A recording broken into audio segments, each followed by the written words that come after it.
क्या वाकई नबी ने मुसलमानों को यहूद व नसार से सीखने का हुक्म दिया?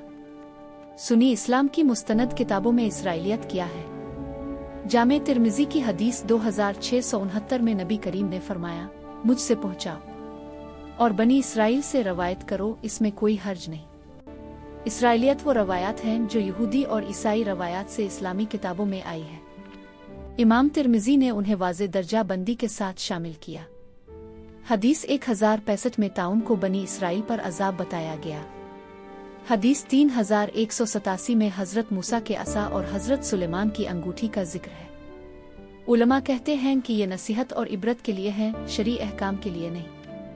यह कुरान की कहानियों को बेहतर समझने में मदद देते हैं। इस्लाम पिछले अंबिया और उनकी कौमों का एहतराम करता है।